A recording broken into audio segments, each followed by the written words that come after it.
Salut à toutes et à tous, et bienvenue dans la Minute Cyber. Aujourd'hui, on ne va pas parler de vos ordinateurs ou de vos téléphones, mais de ces petits assistants numériques qui ont envahi nos maisons. Les caméras connectées, les assistants vocaux, les serrures intelligentes. Ces objets nous rendent la vie plus facile, mais sont-ils vraiment sécurisés? Pour démystifier tout ça, j'ai le plaisir d'accueillir Léa, notre experte en cybersécurité. Bienvenue Léa. Bonjour Jérémy et bonjour à tous les auditeurs et spectateurs de la Minute Cyber. Ravi d'être là pour parler d'un sujet qui nous concerne tous. Excellent. Léa, ces gadgets sont partout, dans presque toutes les pièces de nos maisons. Du thermostat intelligent au frigo qui fait la liste des courses, c'est bluffant. Mais quels sont les risques concrets qu'ils posent? Parce qu'on parle d'objets du quotidien, pas de serveurs super complexes, n'est-ce pas? Exactement Jérémy, c'est là tout le paradoxe. Ces appareils sont conçus pour la commodité, pour nous simplifier la vie, souvent au détriment de la sécurité. Le principal problème, c'est que beaucoup d'entre eux arrivent avec des configurations de sécurité par défaut très faibles, des mots de passe génériques du type admin/admin, des logiciels ou firmware comme on dit, qui ne sont pas mis à jour ou qui le sont rarement. Et ça, c'est une porte ouverte. Une porte ouverte? Peux-tu nous donner des exemples concrets? Parce que pour le téléspectateur, imaginer une ampoule connectée piratée, c'est un peu abstrait. Bien sûr, prenons l'exemple des caméras de surveillance connectées. Beaucoup de gens les installent pour surveiller leur maison, leurs enfants ou leurs animaux. Sauf qu'avec un mot de passe par défaut, ces caméras peuvent être facilement accessibles à n'importe qui sur Internet. Visuels et exemples, simuler un flux vidéo d'une caméra domestique avec un avertissement Default Password Detected ou Unpatched Firmware. Léa explique comment des flux de caméras non sécurisés se retrouvent sur le web. Léa explique, un hacker peut regarder en direct ce qui se passe chez vous, enregistrer des vidéos ou même utiliser votre caméra pour lancer d'autres attaques. Il existe des sites qui agrègent carrément ces flux vidéo non sécurisés. C'est effrayant. Ouf, ça c'est déjà beaucoup plus concret. Et nos chers assistants vocaux, type Google Home ou Alexa, on leur demande tout et n'importe quoi. Ah, les assistants vocaux, très pratiques mais aussi très indiscrets si on n'y prend pas garde.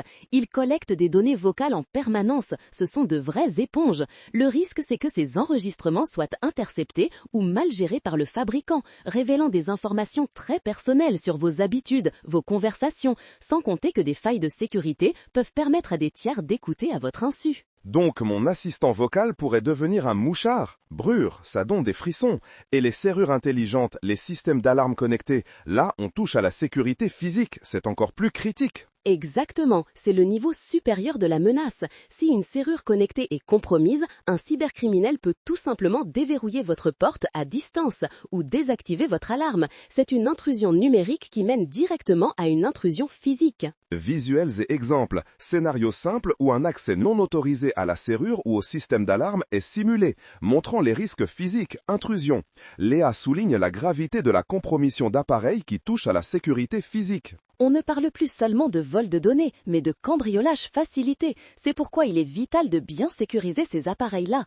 Et puis il y a aussi la collecte de données plus générale, Jérémy. Les robots aspirateurs cartographient votre maison. Les montres connectées enregistrent vos données de santé. Les thermostats connaissent vos habitudes de présence. Visuels et infographies montrant les types de données collectées par différents appareils IoT, localisation, habitudes de vie, données de santé via wearables. Toutes ces informations peuvent être très précieuses pour des cybercriminels qui voudraient profiler leurs victimes. Waouh, ça fait beaucoup de points d'entrée potentiels. Mais pourquoi ces appareils sont-ils si vulnérables, Léa? On est en 2024, la cybersécurité, ce n'est plus un concept nouveau. C'est une excellente question, Jérémy. Il y a plusieurs raisons à cette vulnérabilité généralisée. 1. Les mots de passe par défaut. C'est le problème numéro 1. Des millions d'appareils sont livrés avec admin/admin, 1, 2, 3, 4, 5 ou password. Les utilisateurs ne les changent pas et c'est une invitation ouverte pour les hackers. C'est comme laisser la clé sous le paillasson de votre porte d'entrée. Visuel texte, admin en gros plan, puis barré par un X et un gros panneau rouge danger. 2. Manque de mise à jour. Les fabricants mettent rarement à jour le firmware de leurs appareils IoT après quelques années. Ou alors, les mises à jour existent mais les utilisateurs ne les appliquent pas par oubli ou par méconnaissance. Un logiciel obsolète, c'est comme un bouclier avec des fissures. Il ne protège plus. Visuel, icône de mise à jour système grisé ou ignoré, puis une image d'un bouclier avec des fissures. 3. Interface cloud ou apps. Souvent, on contrôle ces appareils via une application mobile ou une plateforme cloud. Si cette application ou cette plateforme est mal sécurisée, cela crée une autre voie d'attaque. Le maillon faible peut ne pas être l'appareil lui-même, mais le système qui le gère. Visuel, flèche partant d'un téléphone vers un nuage avec des verrous brisés, puis un hacker souriant. 4. Coût et complexité. Intégrer une sécurité robuste coûte cher et prend du temps aux fabricants. Face à la pression du marché pour sortir des produits rapidement et à bas prix, la sécurité est souvent une variable d'ajustement, malheureusement. Je comprends mieux maintenant. On est donc souvent le maillon faible sans même le savoir, en ne changeant pas un mot de passe. Mais alors, Léa, comment on fait pour ne pas transformer notre maison en ce que j'appellerais une maison passoire?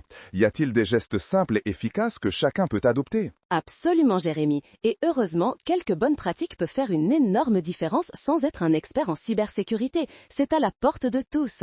1. Changer les mots de passe par défaut. C'est le b.a.-ba, le premier réflexe à avoir. Dès que vous installez un nouvel appareil, accédez à ses paramètres et remplacez le mot de passe par défaut par un mot de passe fort et unique. Un mélange de majuscules, minuscules, chiffres et symboles. Et surtout, un mot de passe différent pour chaque appareil.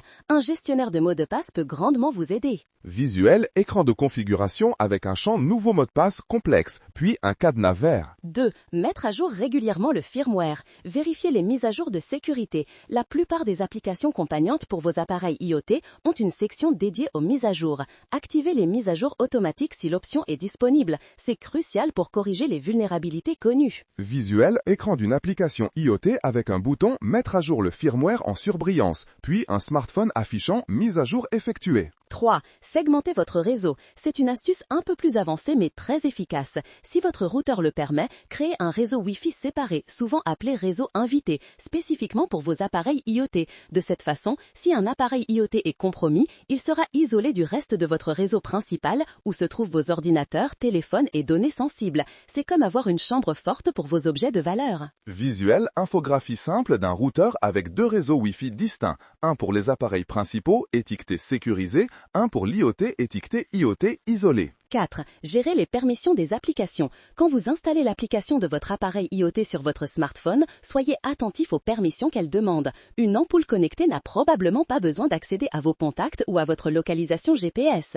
Accordez le strict minimum. Visuel, écran de permission d'une app sur smartphone avec des options à activer-désactiver. 5. Désactivez les fonctionnalités non utilisées. Moins il y a de points d'entrée, mieux c'est. Si votre caméra n'a pas besoin de micro, désactivez-la. Si la fonction d'accès à distance n'est pas utilisée, coupez-la. Chaque fonctionnalité activée est une surface d'attaque potentielle. Visuel, option désactiver micro ou désactiver accès à distance dans une application, cliquez sur Off. 6. Achetez à partir de marques réputées. Privilégiez les fabricants qui ont une bonne réputation en matière de sécurité et qui offrent un support client réactif pour les questions de sécurité. Les marques génériques à très bas prix sont souvent celles qui négligent le plus la sécurité. Un prix trop beau pour être vrai l'est souvent. Visuel, logo de marque connue pour la sécurité. Exemple TP-Link Tapo, Arlo versus logo générique avec un symbole de bouclier vert sur les bonnes marques. Merci Léa pour ces conseils essentiels. C'est clair, précis et surtout très pratico-pratique.